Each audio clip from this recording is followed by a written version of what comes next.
Vous commencez la recette en ajoutant du thon à l'oignon. Une boîte de thon et un oignon haché. Vous ajoutez le thon sans huile ni eau. Et on fait revenir à feu moyen.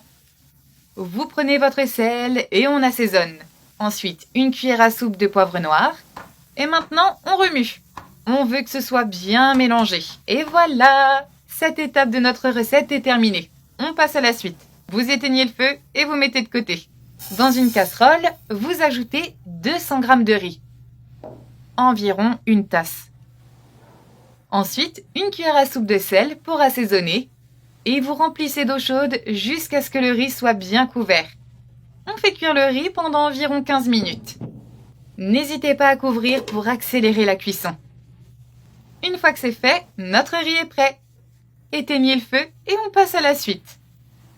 Vous pouvez voir que le riz est super moelleux. Donc, vous prenez un grand bol, type saladier, et on ajoute le riz dedans. Vous ajoutez aussi le thon et l'oignon sur le riz. Le thon est maintenant plus frais. Vous remuez et vous mélangez bien les ingrédients ensemble. Je trouve que l'odeur du thon braisé est vraiment parfaite. Ce riz va vous surprendre. Faites-le pour votre famille et préparez-vous à recevoir des compliments. Une fois qu'on a bien mélangé, on met de côté. Et on va préparer la sauce pour la recette. Alors, vous ajoutez 3 œufs, 200 g de crème, du sel pour l'assaisonnement et on mélange bien le tout. On va maintenant assembler la tarte. C'est notre prochaine étape. Dans un plat, vous ajoutez de l'huile d'olive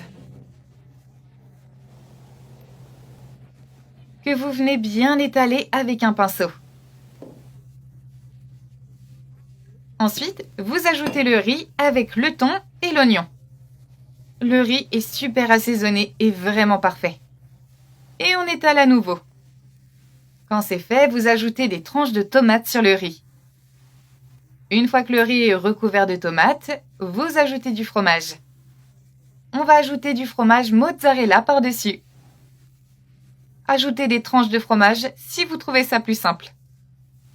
Et on vient terminer avec la sauce aux œufs. J'en ai l'eau à la bouche. Ça a l'air si bon.